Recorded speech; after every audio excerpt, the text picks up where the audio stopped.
Hello friends, जय श्री कृष्णा, राधे राधे। दोस्तों, आज मैं आपको एक ऐसी कथा सुना रही हूँ जिसे सुन कर के आपको भक्त और भगवान के बीच जो संबंध होता है, जो एक भक्त का जो है अपने भगवान पे जो विश्वास होता है, जिसके सहारे वो अपनी इस संसार रूपी सागर से अपनी नैया को पार कर लेता है। आज मैं आपको एक वैद्य जी की कथा सुनाती हूँ जो कि वृंदावन शहर में रहते थे। तो एक वैद्य जी थे जो कि वृंदावन शहर में थे और उनका एक मकान था जो कि बहुत ही पुराना था और वैद्य जी बुजुर्ग भी हो चुके थे। तो वो अपनी पत्नी से हमेशा कहते थे कि जो तुम्हें चाहिए वह एक चिट्ठी में लिख दिया करो और जब मैं जाया करूँ दुकान पर तो मुझे दे दिया करो। तो दुकान पर जाकर के वैद्य जी सबसे पहले जो है वह चिट्ठी खोलते थे और सामान के भाव को देखते थे कि सामान का क्या क्या भाव है। इसके बाद कान्हा से प्रार्थना करते थे कि सांवरे, मैं केवल तेरी इजाज़त से तुझे छोड़कर यहाँ दुनिया में आ बैठा हूँ। तू मेरी आज की व्यवस्था कर देगा, उसी समय यहाँ से उठ के चला जाऊँगा। और फिर कभी वो सुबह 9:30 बजे, कभी 10 बजे रोगियों को दवा देते थे और वापस अपने गांव चले जाते थे। यही उनकी रोज़ की दिनचर्या थी, यही उनका जीवनचर्या थी और यही उनकी व्यावसायिक सिद्धांत भी था। तो एक दिन वैद्य जी ने अपनी दुकान खोली और फिर इसके बाद उन्होंने चिट्ठी को खोला तो देखते ही रह गए। एक बार तो उनका मन जो है भटक गया और वो बहुत ही परेशान हो गए। उन्हें अपनी आंखों के सामने जो है तारे चमकते हुए नज़र आ गए, क्योंकि जब उन्होंने उस चिट्ठी को जो खोला जो उनकी पत्नी ने दिया था उनको, तो उसमें जो है आटे, दाल, चावल आदि के बाद जो है उनकी पत्नी ने जो है क्या लिखा था कि बेटी के दहेज का सामान लाना है। कुछ दूर तो वो देख करके सोचते रहे। फिर बाकी चीज़ों की कीमत लिखने के बाद दहेज के सामने उन्होंने यह लिखा कि यह काम मेरे कान्हा का है, कान्हा ही जाने। अब तो मतलब मानसिक रूप से बहुत ही परेशान थे, सोच रहे थे कि क्या होगा, कैसे होगा। पत्नी ने तो लिख दिया। भाई, पत्नी की भी इसमें क्या गलती थी? लड़की उनकी बड़ी हो चुकी थी और उसके शादी के बारे में इन लोगों ने सोचना शुरू कर दिया था। भाई, माँ तो माँ ही होती है। लेकिन हमारे वैद्य जी तो भाई भक्त थे, वो भी किसके? कान्हा के। और जानते हैं कान्हा के भक्तों के बारे में एक अलग ही तरीका होता है, उनका अलग ही रूप होता है। अब देखिए इसके साथ बात क्या होता है कि 1-2 मरीज आए, उन्होंने वैद्य जी दवा दे ही रहे थे कि उसी दौरान एक बहुत ही बड़ी सी कार उनके दुकान के सामने आकर रुकी। दोनों मरीज दवा लेकर चले गए। जो साहब कार से आए थे वह कार से बाहर निकले और राधे राधे करके बेंच पर बैठ गए। वैद्य जी ने कहा कि अगर आपको अपने लिए दवा लेनी है तो लाइए मैं आपकी नाड़ी देख लूँ। लेकिन उस आदमी ने कहा कि वैद्य जी, मुझे लगता है कि आपने मुझे पहचाना नहीं। मैं 15-16 साल बाद आपकी दुकान पर आया हूँ। आपको पिछली मुलाकात की बात सुनाता हूँ, फिर शायद आपको सारी बातें याद आ जाएंगी। वैद्य जी थोड़ी देर परेशान हुए, देखते रहे, अपने दिमाग पे जोर डालते रहे कि आखिर ये व्यक्ति है कौन।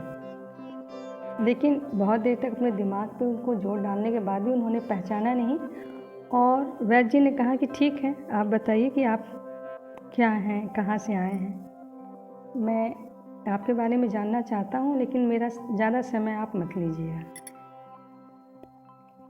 उस व्यक्ति ने कहा कि वैद्य जी, मैं 5 से 6 साल से मैं इंग्लैंड में रहता हूँ और इंग्लैंड में जाने से पहले मेरी शादी हो गई थी, लेकिन बच्चा नहीं हुआ। यहाँ भी इलाज किया और इंग्लैंड में भी करवाया, लेकिन हमारी किस्मत में शायद बच्चा नहीं था।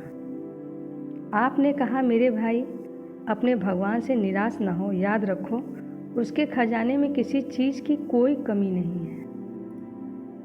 औलाद, माल, धन दौलत, खुशी, गमी, जीवन, मृत्यु सब उस कान्हा के ही हाथ में है। किसी वैद्य के हाथ में कुछ भी नहीं है। अगर औलाद होनी है तो मेरे सांवरे के आशीर्वाद से ही होनी है। औलाद देनी है उसे ही देनी है। मुझे याद है आप बात करते जा रहे थे और साथ साथ गुड़िया भी बना रहे थे। फिर आपने मुझसे पूछा कि तुम्हारा नाम क्या है। मैंने बताया कि मेरा नाम सतीश है और आपने एक लिफाफे पर कान्हा और दूसरे पर राधे लिखा। फिर दवा लेने का तरीका बताया, लेकिन जब मैंने पूछा कितने पैसे, आपने कहा बस ठीक है। मैंने जोड़ डाला तो आपने कहा कि आज का खाता बंद हो गया है। उस व्यक्ति ने फिर कहा कि मुझे आपकी बात समझ में नहीं आई। आपने कहा भाई, आज के घर खर्चे के लिए जितनी रकम मैंने कान्हा जी से मांगी थी वह सांवरे ने मुझे दे दी है। अधिक पैसे मैं नहीं ले सकता। मैं बहुत हैरान हुआ और शर्मिंदा भी हुआ कि मेरे कितने घटिया विचार थे कि यह वैद्य कितना महान व्यक्ति है। उस व्यक्ति ने फिर बताया कि मैंने जब घर जाकर पत्नी को दवा दिखाई और सारी बात बताई तो उसके मुंह से निकला, वे इंसान नहीं कोई फरिश्ता है और उनकी दी हुई दवा हमारी मनोकामना जरूर पूरी करेगी। वैद्य जी, आज मेरे घर में 3 बच्चे हैं। हम पति पत्नी हर समय आपके लिए दुआएं करते हैं। मैं जब भी वृंदावन छुट्टी में आया, कार इधर रोकी लेकिन दुकान को बंद पाया। कल दोपहर भी आया था, दुकान बंद थी। एक आदमी पास ही खड़ा हुआ था। उससे कहा कि अगर आपको वैद्य जी से मिलना है तो सुबह 9 बजे अवश्य पहुंच जाएं, वरना उनके मिलने की कोई गारंटी नहीं है। इसलिए आज सवेरे सवेरे आपके पास आया हूँ। वैद्य जी, हमारा सारा परिवार इंग्लैंड में बस चुका है, लेकिन एक विधवा बहन अपनी बेटी के साथ वृंदावन में रहती है। हमारी भांजी की शादी इस महीने की 21 तारीख को होनी थी। इस भांजी की शादी का सारा खर्च मैंने अपने जिम्मे लिया था। 10 दिन पहले इसी कार में उसे मैंने पानीपत अपने रिश्तेदार के पास भेजा कि शादी के लिए जो चीज़ चाहे वो खरीद ले। उसे पानीपत जाते ही बुखार हो गया, लेकिन उसने किसी को नहीं बताया।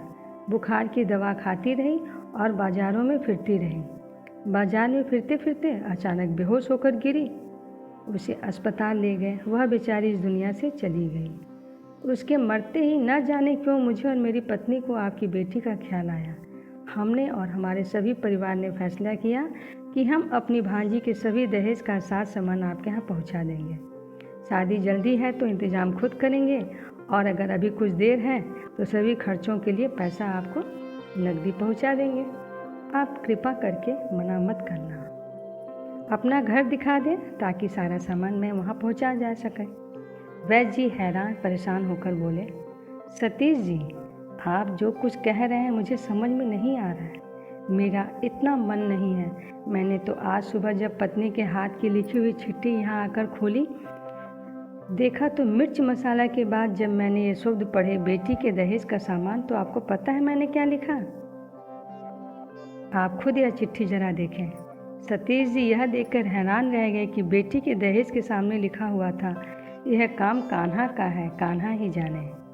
सतीश जी यकीन करो, आज तक कभी ऐसा नहीं हुआ था कि पत्नी ने चिट्ठी पर बात लिखी हो और मेरे सांवरे ने उसको उसी दिन व्यवस्था न कर दी हो। वैद्य जी ने कहा, आपकी भांजी की मौत का मुझे सदमा है, अफसोस है, लेकिन मैं सांवरे की कुदरत से हैरान हूँ कि वह कैसे अपने काम दिखाता है।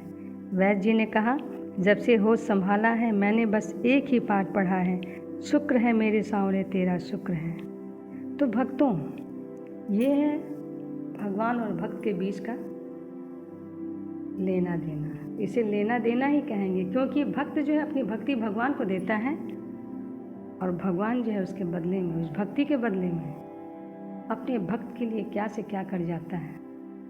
तो मैंने ये एक छोटा सा वृत्तांत आपको सुनाया जो कि एक सच्ची घटना है और यही कृपा है। जो भी भक्त जो है अपने भगवान पे अपनी पूरी आस्था रखता है, तो भक्त की आस्था को जो है पूरा करने के लिए भगवान जो है भक्त के पीछे पीछे चलते हैं। और हमारे कान्हा और राधा जी की तो बात ही निराली है। बहुत से हमारे कान्हा जी के भक्त हैं, हमारे कृष्ण के भक्त हैं, जो किसी न किसी रूप में उनकी पूजा करते हैं, उनसे कामना करते हैं। तो दोस्तों, आज भक्त और भगवान की जो ये कहानी है, मैं यहीं पे इसे विराम देती हूँ। फिर अगले वीडियो में मैं आपको एक नई कहानी के साथ आपके सम्मुख ज़रूर आऊँगी।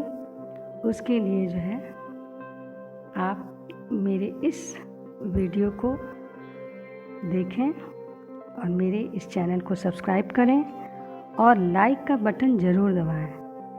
और मैं भगवान से, अपने कान्हा से, अपने लड्डू गोपाल से मैं यही प्रार्थना करती हूँ कि आप सबकी मनोकामनाएं जो हैं मेरे प्रभु ज़रूर से पूरी करें।